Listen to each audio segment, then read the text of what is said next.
여러분 안녕하세요. 체스 교육 전문가 이상범 레슨 프로입니다. 체스는 마인드 스포츠로서 세계화 시대 세계인의 문화 질서입니다.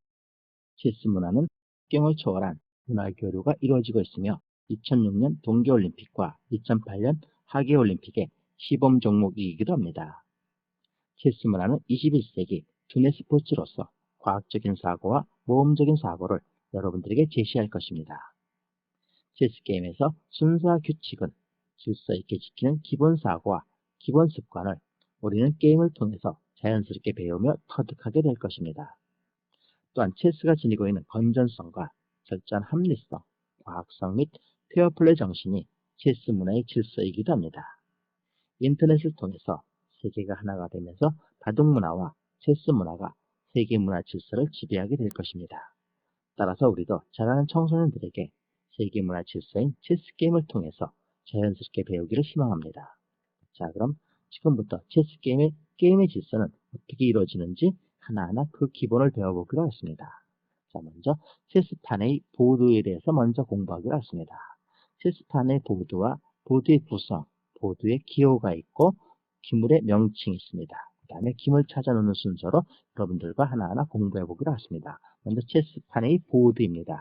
체스 보드는 가로와 세로 각각 8칸씩 구성되어 있습니다. 자, 이쪽도 8칸이죠. 자, 위로도 8칸, 또 대각선으로도 8칸으로 구성되어 있습니다. 따라서 체스판에서는 연한 색이 있고 진한 색이 있습니다. 자, 연한 색을 밝은 색자리라고 하고 진한 색을 어두운 색자리라고 합니다.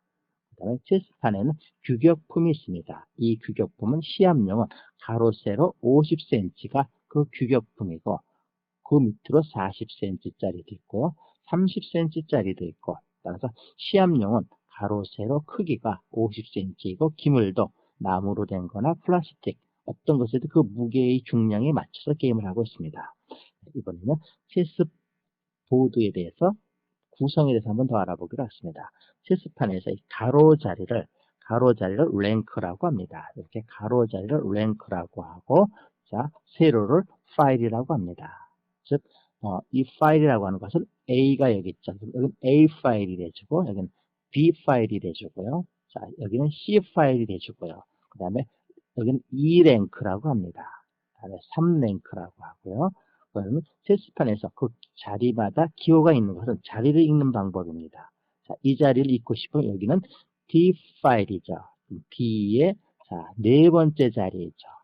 4가 여기 있죠. 그러니까 자리가 하나, 둘, 셋, 네 번째 자리라 해서 D4라고 있습니다. 다른 자리 한번 읽어볼까요? 자, 이 자리를 한번 읽어볼까요? 이 자리는요. 자, 이 파일에 자, 몇 번째 자리죠? 6번째 자리입니다. 그래서 26이라고 있습니다. 자, 만약에 기물이 하나 놓여있다면 어떡할까요? 만약에 비숍이 이 자리에 놓여있다면요. 비숍이 이 자리에 있을 경우는 B의 약자는 B라고 합니다. 자, B가 B 대문자입니다. 그 다음에 D 파일이죠. D 파일에 자, 하나, 둘, 셋, 넷, 다섯이죠. 즉 다섯에는 여기 5가 있죠. 여기가 뭐라고 했죠? O 랭크라고 그랬죠. 그래서 D5라고 합니다. 비숍이 D에 5에 놓여져 있다. 바로 그렇게 의미를 쓰면 됩니다. 자, 이번에는요. 체스판 바르게 놓는 방법입니다. 체스판 바르게 놓는 방법은요. 항상 자기 오른손 끝부분에 밝은 색이 와야 합니다. 밝은 색이 오는 것은 흑과 백이 서로 바르게 놓는 방법이고요. 자기 손 오른손 끝부분에 어두운 색이 오게 될 경우는 체스판을 거꾸로 놓고 두게 되는 것입니다.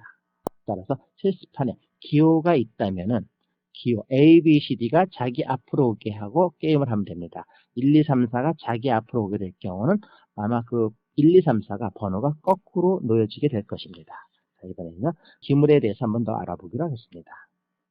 자, 체스판에서의 이 기물은요, 총 몇 종류가 있죠? 자, 먼저 흑과 백이 킹이 하나씩 있습니다. 그 다음에 퀸도 하나씩 있습니다. 그 다음에 룩도 하나씩, 룩은 2개씩이죠. 흑룩 2개, 백룩 2개로 구성되어 있죠. 그 다음에 비숍도 2개씩입니다. 흑비숍 2개, 백비숍 2개입니다.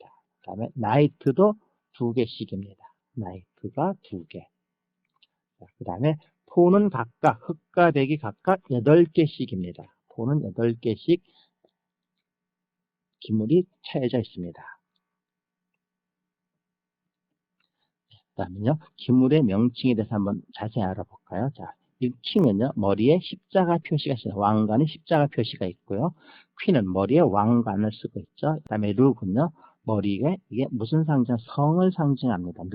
넓은 평야에 성이 있으면서 성에 올라가서 상대방의 적군을 볼 수 있는 것, 또는 산에 성을 쌓는 이유가 유리한 싸움을 하기 위해서 이 성이 되어 있고요. 이 성은 영국에서는 배라기도 하고 넓은 평원의 배 위에서 상대방의 적군이 오나는 걸 볼 수가 있는 것이죠. 그 다음에 비숍이 있습니다.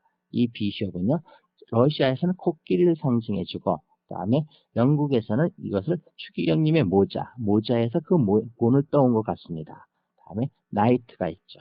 그건 말탄 무사죠. 말을 타고 싸우는 그런 전술을 많이 쓰게 쓰는 것들이고, 그다음에 폰이 있습니다. 이렇게 6종류가 체스 기물을 전체를 각 부분별로 나눠져 있고 있습니다. 자, 그러면은 체스판에서 이 보드의 기물 찾아 놓는 법에 대해서 공부해 보기로 했습니다. 자, 맨 끝에 룩을 찾아 놓습니다. 그 다음에 백도 룩을 찾아 놓고, 나이트를 찾아 놓고, 두 번째는 나이트입니다. 꼭 나이트입니다. 다른 기물이 이 자리에 오면 안 됩니다. 꼭 나이트가 서로 마주 보면서 찾아 놓고요. 그 다음에 비숍을 찾아 놓아야 합니다. 비숍이요. 자, 백도 비숍 찾아 놓고요. 자, 그 다음에 퀸과 킹이 있는데 퀸이 중심입니다. 어두운 색 퀸은 어두운 색 자리에 놓아야 합니다. 밝은 색 퀸은 밝은 색 자리에. 그 다음에 킹을 찾아 놓고요. 킹을 찾아 놓고, 여기서 주의하실 것은요. 자, 킹 자리에 퀸을 놓으면 안 됩니다. 그리고 이 기물이 바뀌면 안 됩니다. 흑백 쌍방울이 마찬가지입니다. 따라서 검은색 퀸은 검은색 자리, 그 다음 옆에 왕을 찾아 놓고요. 임금을 찾아 놓고, 그 앞에 이제 폰을 8개씩, 자, 앞에 2선에, 자, 폰을 찾아 놓습니다.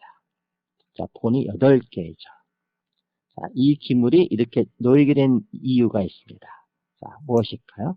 체스 게임은 바로 질서의 게임이라고 했습니다. 이 폰들이 체스판에서는 힘이 가장 약합니다. 하지만 장래성은 가장 크고 좋습니다. 따라서 이 폰을 너무 싸움에 내보내서는 안 됩니다. 따라서 이 폰들의 역할은 각각 뒤의 기물과 유동적인 관계가 있습니다. 자, 한번 볼까? 어떤 관계가 있는지 볼까요? 자, 이 폰은 자, 비숍이 도와주고 있고요. 자, 이 폰은 룩이 도와주고 있습니다. 자, 이 폰은 비숍이 도와주고 있죠. 자, 이 폰도 비숍이 도와주고 있죠. 마찬가지, 흑도 마찬가지입니다. 이 폰은 킹이 도와주고 있고요. 자, 이 폰은 퀸이 도와주고 있고. 그러니까 모든 이 8개의 폰들은 뒤에 있는 기물들이 모두 도와주고 있습니다. 이 도움을 주고 있죠. 그렇다면 체스 게임을 하면서 가장 주의하실 것이 바로 이 폰들의 역할입니다. 이 폰들이 임의적으로 두게 되면 안 됩니다. 예를 들어서 이렇게 나가게 된다면, 자, 이것은 이 폰이 바로 질서를 안 지킨 것입니다. 그 이유는요, 이 나이트가 나가야 할 자리를 이 폰이 나가줌으로 해서 이 나이트가 중앙을 향해서 나가지 못하죠. 항상 옆으로 나가야 되는데, 그것이 바로 이 폰들의 역할이 뒤에 있는 기물들의 길을 열어주는 것입니다. 따라서 이렇게 길을 열어주는 것이 체스에서는 가장 좋습니다. 이유가 비숍이 나가는 길이 생기죠. 나이트가 나갈 수 있죠. 자, 퀸도 나갈 수가 있죠. 따라서 이 폰은 두 칸 나가줌으로 해갖고 뒤에 있는 기물의 길을 열어주는 게 되죠. 그것이 바로 이 게임에서는 뒤 기물과 폰과의 유대관계, 즉 길을 열어주고, 자, 이 폰은 이 자리와 이 자리를 차지하면서 이 폰의 역할은 이 폰이 자, 기본을 지켜준 것이죠.